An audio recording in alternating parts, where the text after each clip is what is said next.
Okay, welcome to the finishing few slides of Module 10. We are going to talk about the last few things that we didn't get to cover on Thursday in class. So we made it to professional image. I want you to remember that your professional image is important in your career success, but it's not everything. It is important to understand kind of the culture, the work that you're going to be doing, where you fit in within the level of that organization in order to know how you should or shouldn't dress. There may be a written dress code in the policies and procedures that we've talked a little bit about, and you need to consider the generational differences in a workplace. Is it too short to one person, but maybe it's not another? Kind of consider how you dress, tie that back into your professional image overall. Just wanting to make sure that it's appropriate for the work that you're doing, and realize that some places may be pretty flexible in this, but others may be pretty strict. The career life cycle is a little bit jumped ahead in the chapter, so it's on page 322. So thinking about the different career life cycles that you can have, you're probably going to change positions, but thinking about how you cycle through this. So the traditional linear career cycle development model, it is where you progress from education to employment to retirement. It's very stable. It's very predictable. A lot of people are saying that this is not going to be as common in the coming years. Free-form careers, which are flexible and private life, when we're looking at these types, we're saying that these are maybe consulting work, contract or temporary work, or it could even be just volunteer or unpaid work. I know you don't think of volunteer as a career, and that's kind of where it's the free form part of this. The mixed form careers are where we see some linear, but then also maybe with periods of free form. So a lot of people see a mixed form career as their process in their life cycle because they may stop to go and tackle some project that they've always dreamed of doing. But others do want that very traditional, very stable when it comes to their career, even though we're seeing kind of that transition now. When it comes to professional credentials, I really want to spend a second here. We are going to be able to have you take a mock CFCS exam, and that's just an overall Certified Family and Consumer Science exam. Beginning in 1987, the American Association of Family and Consumer Sciences, which we've talked a lot about, had a certification program that they now offer a few different certifications for professionals. These certifications are developed by content experts. They are consistent with national education standards, and they're open to all professionals across all of the fields of family and consumer sciences and practice settings that we have. There are a few, so if you see CFCS after someone's name or the CPFFE, that means that someone has taken and passed these exams. So in order to do this, you complete your bachelor's degree. You pass the competency exam. They do have fees attached to these. We talked a lot about professional code of ethics this semester, and so you will have to ascribe to that professional code of ethics through AFCS, and then also just maintaining your PDUs, which are professional development units, and paying your yearly fee. Once you get that first initial fee and the exam out of the way, it's pretty inexpensive to maintain. We have a handful of our instructors and professors in the department that have these, and one of my professional goals is to go ahead and take my CFCS exam. I don't feel like my teaching license is enough to document that I could pass this, so I thought I might as well go ahead and do that. So fingers crossed that I will be able to be CFCS certified in the near future. We have had students take this recently after they've graduated and passed this test, so I feel confident that you would be prepared for this. But of course, studying just a little bit, won't hurt. But these are some of the professional credentials that we're going to start really encouraging our students to obtain if it's relevant to what they're doing after school. Kind of speaking of that, thinking about the lifelong learning process. Professional memberships, we've talked a lot about. Graduate school, I would encourage you to never say never. I never thought I would have gone to graduate school and finished a graduate degree. You just never know, so never say never. You can take continuing education courses to learn updated information. You could do this because it's required for your licensure or certifications that you may obtain.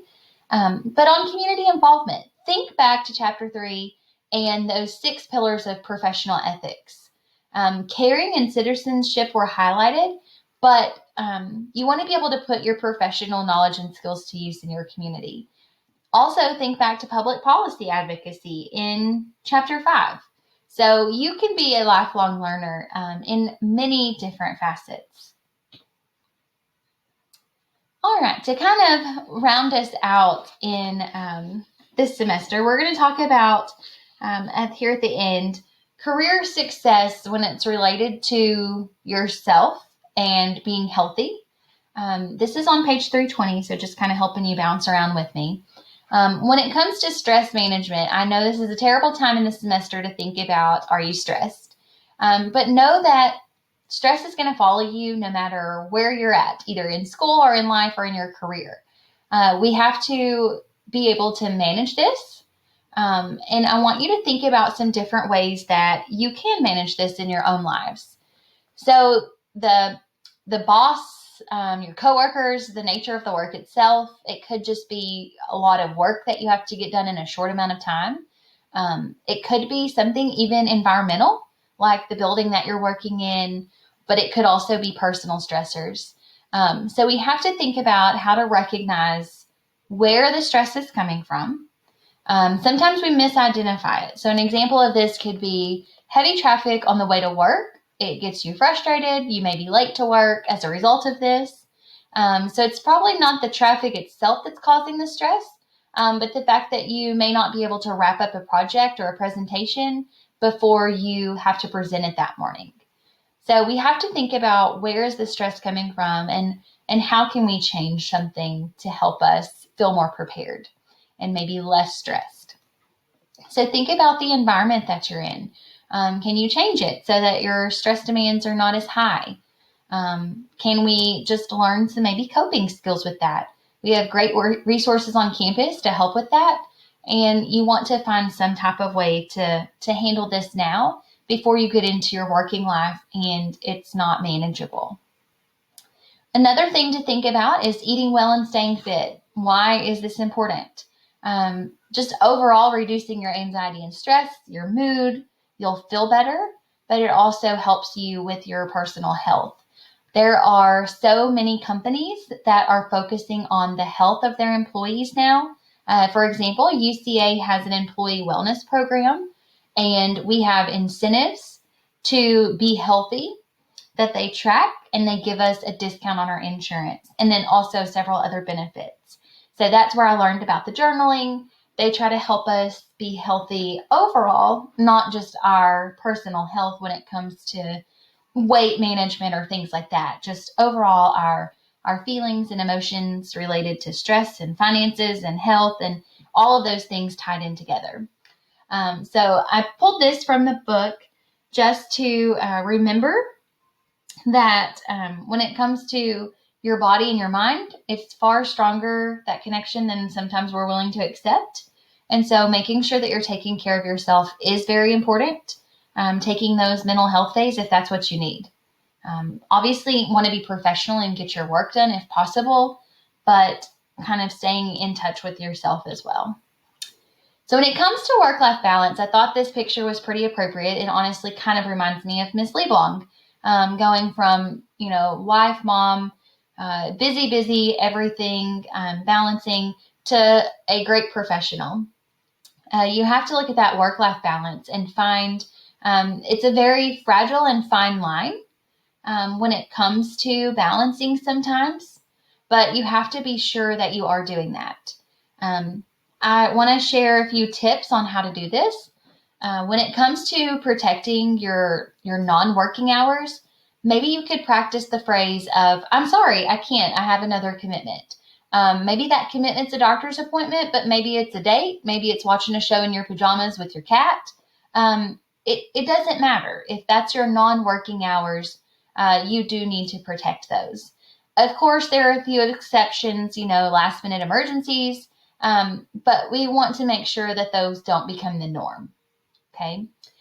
Something else to think about, you are trained in family and consumer sciences, and you understand the dynamics of issues around this because you understand the theoretical models of families and ecosystems and how we all operate and are influenced by our environment.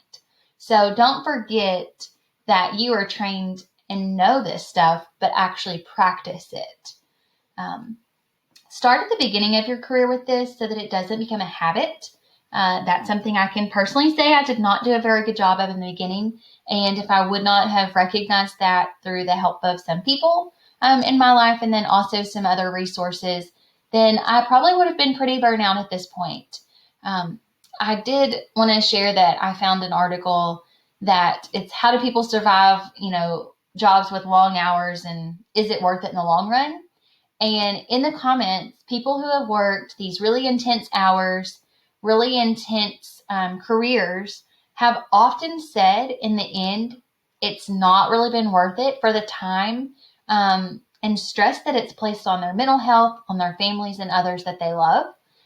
So those benefits may come at the cost of intense stress and some negative effects on their physical and mental health.